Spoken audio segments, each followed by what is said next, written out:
ہم تو عربی نہیں جانتے، عربوں کو کیا ہوا ہے؟ کیا وہ اثر پذیر ہوتے ہیں قرآن سے؟ حالانکہ ان کی تو مادری زبان ہے۔ اگر وہ اثر پذیر ہوتے قرآن سے اور ان پر قرآن کی تاثیر کو رنگ دکھاتی تو آج یہ حال ہوتا، یہ بیڑا غرق ہو رہا ہوتا عالم عرب کا۔ پورا شمالی افریقہ کا ساحل جو ہے مسلمان ممالک بدترین مغربیت کا شکار، بدترین۔ کہیں اسلام، وہ سعودی عرب میں عمرہ اور حج کی جو ہے چلت پھرت اس کا اسلام ہے، باقی اور کا اسلام کہاں ہے؟ عربوں پر اثر نہیں ہو رہا قرآن کا، تو کیا وجہ ہے؟ کیا واقعی وہ حجاب اللہ نے ہمارے اور قرآن کے مابین کھڑا کر دیا جس کا ان آیات میں ذکر ہے؟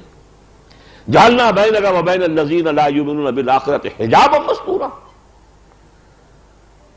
اور وہ جو کہتے تھے کہ وبیننا وبینک حجاب، یہ حجاب ہیں، ذرا گنیے وہ حجاب کون کون سے ہیں۔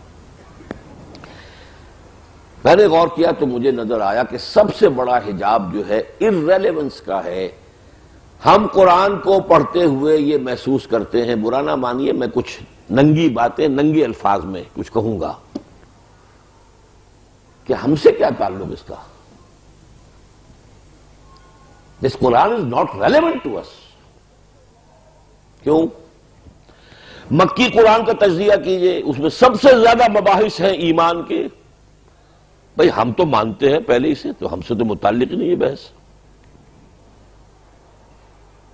وہ تو ہم سن لیتے ہیں، ٹھیک ہے، ہم تو مانتے ہیں، اللہ کو مانتے ہیں، آخرت کو مانتے ہیں، رسالت کو مانتے ہیں، تو ہم سے تو وہ ساری بحثیں جو ہیں irrelevant ہو گئی، لمبی سے لمبی بحثیں چلی جا رہی ہیں، بعث بعد الموت پر، اللہ کی توحید پر، شرک کی نفی پر، اللہ کی قدرت کے مظاہر۔ معلوم ہوا کہ ہمارے لیے ان کا کوئی ریلیونس نہیں۔ اور آگے چلیے، شرک کی بات ہو رہی، ہم تو موحد ہیں، ہمارے تو کوئی بت نہیں، نہ لات نہ عزا نہ منات نہ کچھ بھی نہیں، ہم تو نہیں پوچھتے کسی کو۔ تو یہ ساری بحثیں ہم سے لا تعلق ہو گئی، یہ ساری رد و قضا، یہ بحث و تبحیث، یہ ساری گفت و شنید becomes irrelevant to us۔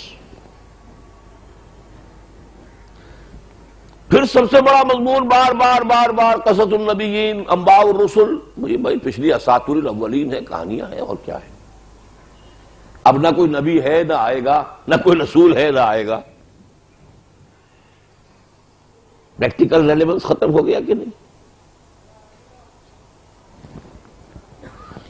یہ ہے میرا تجزیہ۔ اور اس حجاب کو دور کرنے کے لیے جس شعور کی ضرورت ہے وہ کیا ہے؟ پہلا شعور یہ کہ ہمارے پاس ایمان نہیں ہے، ایک عقیدہ ہے، ڈوگما ہے، ایک ریشیل کریڈ ہے، ایک متوارث عقیدہ ہے، ہمارے دلوں میں ایمان جاگوزی نہیں ہے۔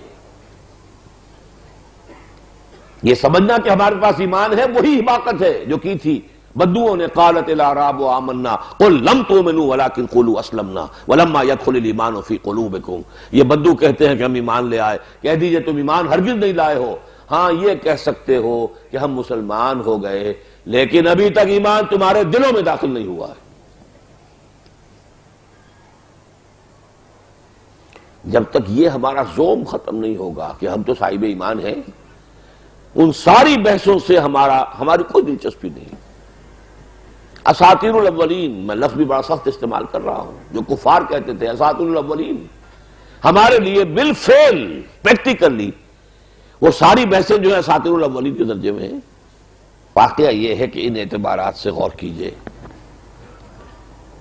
کہ ہمارا جو قرآن مجید کے ساتھ متعلق ہونے کا تصور ہے وہ ان حجابات کی وجہ سے ختم۔ قرآن ہم سے متعلق ہی نہیں۔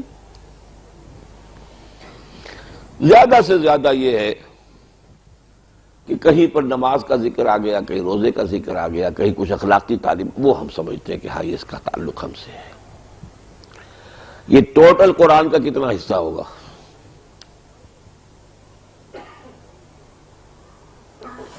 آگے چلیے، یہ تو میں نے مکی قرآن کا تجزیہ کیا، مدنی قرآن، مدنی جنت ہے، مدنی جنت میں آئیے کتنی بڑی بحث ہے، کتنی بڑی بحث ہے، کتنی بڑی بحث ہے منافقین کے بارے میں۔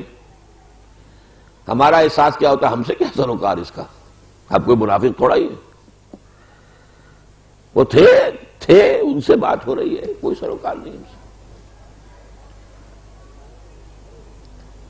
ہمارا دل کبھی لرزتا نہیں ہے، ہمارے رونگٹے کبھی کھڑے نہیں ہوتے ہیں، کیسے ہو جائیں؟ جو وحید آ رہی وہ ان کے لیے ہے بابا، ہمارے لیے کہاں؟ ہم سے کیا تعلق؟ سروکار کیا ہمارا؟ ہم سے نفاق کا کیا تعلق؟ جبکہ حقیقت کیا ہے؟ محمد عربی صلی اللہ علیہ وسلم فرماتے ہیں یہ نفاق وہ شے ہے ما امنہ الا منافق وما خافہ الا مومن، اس کے بارے میں، اپنے بارے میں اندیشہ ہوتا ہے نفاق کا صرف مومن کو، اور اپنے آپ کو نفاق سے محفوظ سمجھتا ہے صرف منافق۔ اس بات کو بیان کرنے میں مجھے یاد آیا، میں وہ غالب کا شعر جو ہے بیان کیا کرتا ہوں کہ رہا کھٹکا نہ چوری کا دعا دیتا ہوں رازن کو، جس کے پاس ایمان کی پونجی ہے ہی نہیں اسے کاہے کا ڈر کہ کوئی ڈاکو آ کے ڈاکہ مارے گا، پونجی کوئی نہیں، پاؤں پھیلا کر سوئے گا۔ جس کے پاس کوئی تھوڑی بہت پونجی ہے اسے ڈر ہے ڈاکے کا، تو جو صاحب ایمان ہوگا اسے خوف ہوگا نفاق کا، اور جو منافق ہے اسے کیا خوف؟ پاؤں پھیلا کر سوئے وہ، اور ہم سوتے ہیں۔ سورہ نساء پڑھ جائیے پوری، سورہ توبہ پڑھ جائیے، کلائمیکس ہے جو نفاق کے موضوع پر، سورہ منافقون پڑھ جائیے، لیکن ہمیں کسی مرحلے پر یہ محسوس نہیں ہو سکتا کہ اس کا ہم سے کوئی تعلق ہے۔ حجاب طاری کر لیا ہے، ہم سے کیا سروکار اس کا؟ جبکہ کیفیت یہ ہے عمر فاروق کی رضی اللہ تعالی عنہ، جن کے بارے میں حضور نے فرمایا میرے بعد نبی ہوتا تو یہ عمر ہوتے۔ عمر جس راستے سے جاتا ہے شیطان اس سے قدمی کترا کر دوسرے راستے کو نکل جاتا ہے، اور ہر نبی کے امتیوں میں محدث ہوتے تھے جن سے اللہ بات کرتا تھا، میری امت کا محدث عمر ہے، اور وہ عمر یہ کہہ رہا ہے انشدو کا باللہ یا حذیفہ، اے حذیفہ میں تمہیں اللہ کی قسم دے کر پوچھتا ہوں کہیں میرا نام تو ان منافقوں کی فہرست میں نہیں تھا جو حضور نے تمہیں بتائی تھی؟ یہ ہے وہ چیز۔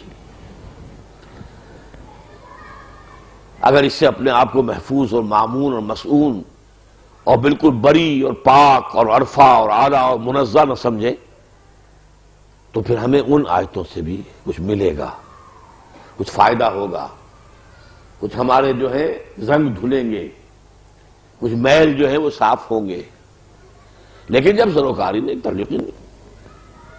اب آئیے مدنی جنتوں کی کہ بہت بڑے بڑے میوے، جہاد فی سبیل اللہ، قتال فی سبیل اللہ، انفاق فی سبیل اللہ، اب یہ ساری چیزیں تو فرض کفایہ ہیں۔ چھٹی کہاں تعلق رہے؟ فرض عین تو نماز ہے، وہ ہم پڑھتے ہیں۔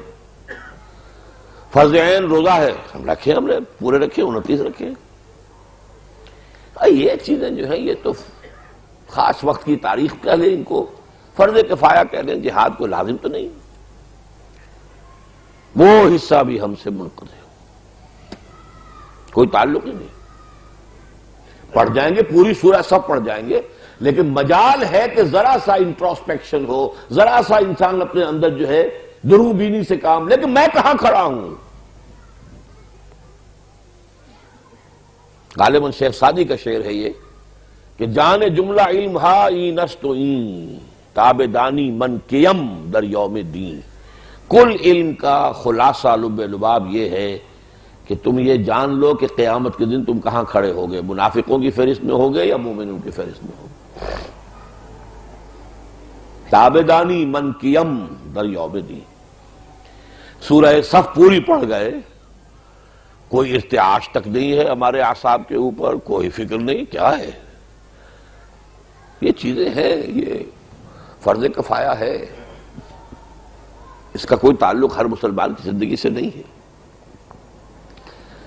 مدنی قرآن میں اگر کوئی شے ذرا سی ہم سے متعلق نظر آتی ہے تو وہ عبادات ہیں، کچھ احکام حرام حلال کے، سور نہیں کھانا، شراب نہیں پینی، وہ بھی ٹھیک ہے، وہ بھی سمجھ میں آتا ہے، ریلیونٹ ہے چیزیں، بس۔ پھر کہوں گا کہ ان کا حساب لگائیے مدنی صورتوں کا کتنا حصہ ہوگا جو ان چیزوں سے مشترک، پوری پوری صورتیں چلی گئی ہیں. 4 رکوعوں کی صورت سورہ حدید، نماز کا ذکر ہی کہیں نہیں ہے ہی نہیں، ذکر ہی نہیں کہیں.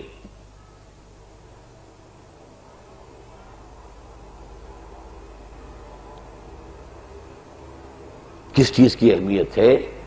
What is what?